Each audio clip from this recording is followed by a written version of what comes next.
Hi, Harvard. How are you? Now, I wanted to point out something real quick, because some people had thought the things that have been happening throughout these past weeks, that maybe some of you here, some people that are watching on the live webcast, thought that I would not be here, standing in front of you, because I would be in jail right now.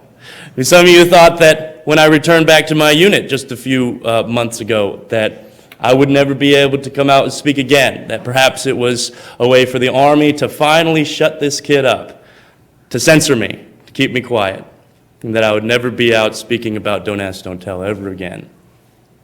Well, to all of those people, I respond, look at me now. I am here. I am standing. I am still speaking out for who I am. I am not afraid. I am not ashamed. I am telling the truth. I'm still a West Point graduate. I am still an officer in the U.S. Army. I am still serving my country. I am still here. I am still standing, and let there be no doubt, I am still gay. Now, about 3 years ago, I wasn't in a place just like this. I was in a place called South Baghdad, the Triangle of Death. In Iraq, we were sitting in a Humvee on a patrol, and what we would normally hear around mid-afternoon would be a call to prayer. In this particular mosque that we were patrolling next to, we thought was a Sunni mosque, so we would hear the Sunni call to prayer. But instead we heard from the megaphone on the minaret, Allahumma salli ala Muhammad wa ali Muhammad wa ajjal faraju al'an adu ansar waladu maqtada maqtada maqtada ya Allah ya Muhammad ya Ali ya Mahdi. And we realized that was not the call to prayer. It did not sound like a Sunni call to prayer. What was most surprising about it was it wasn't a call to prayer at all. It wasn't even a Sunni anything. It was a Shia political rally. We weren't so surprised that our intelligence was a little bit off.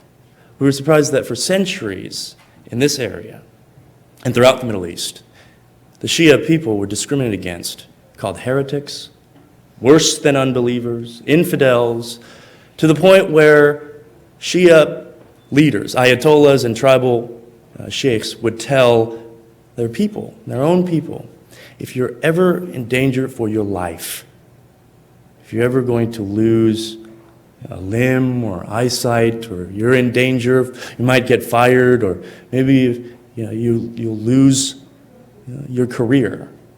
It's okay for you to hide who you are. You don't have to proclaim that you are Shia.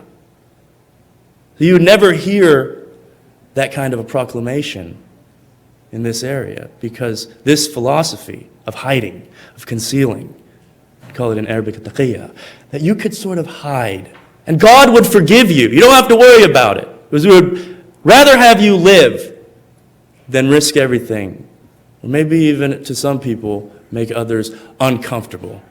We don't want you to agitate to the point where you might get in trouble. Well, I would go to a lot of these tribal meetings, and I would send a lot of that same message to the tribal leaders that we're not here to do anything but to help you build your government, that it might be fully transparent, that it be representative of all people, that it could be a form of a democracy. You could represent all groups. Not one group could be denied their rights at the expense of their dignity, that they can have access to all of the resources of their government. You don't have to hide anymore. You don't have to be ashamed anymore. You don't have to abide by these philosophies of concealment or deception. But at the same time, I had to hide something. Even when I would teach tribal leaders that we were really there to help them build what they could be all that they could be, I would recite Arabic poetry, one of the most famous poems written by Mutanabbi. الخيل والليل والبيضاء تعرفني وسيف ورمح قرطاس وقلمه. الذي نظر لأعمال شعري وأسمعت كلمات من به صمم. The horses and the night and the sand in the desert, they all know me. The sword and the spear, the pen and the scroll, they all know me. I am the one that can make the deaf to hear my poetry. I am the one that can make the blind to read my prose. They know me. It's this poem of identity. It's that you don't have to be hiding anymore. You don't have to be ashamed anymore. And while I would preach that, I still had to hide something deep down inside. It was in the most dangerous area of Iraq. We could have died at any moment. But I was hiding something. I was sharing intimate secrets with the people that were on my left and my right, men and women. But I had to hide something. And that is the real pernicious disaster of Don't Ask, Don't Tell, what it does every single day in the heart of a soldier.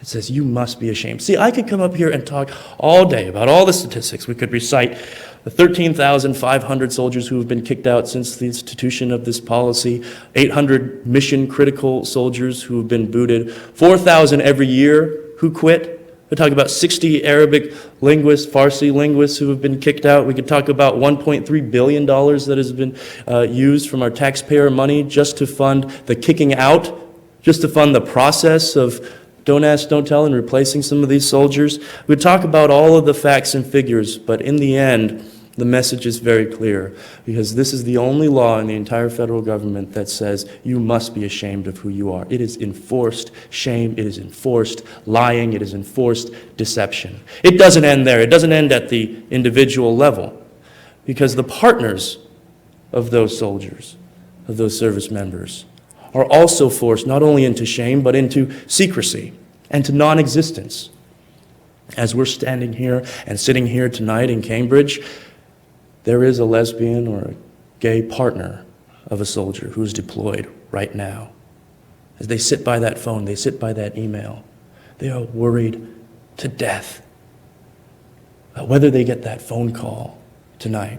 Because they've been getting that phone call every single day this week, or throughout this entire month, the entire deployment. That's how they know that their partner is still alive, that they're going to live another day.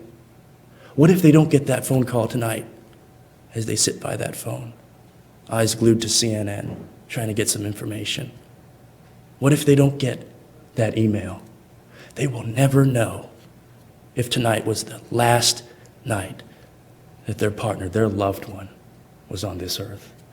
They might get notified by CNN because they want to do an interview, or a local newspaper because they want to do an article about it. It doesn't end at the partner either, because when I talk about 13,500 soldiers who have been kicked out, the gay soldiers are not the greatest victim.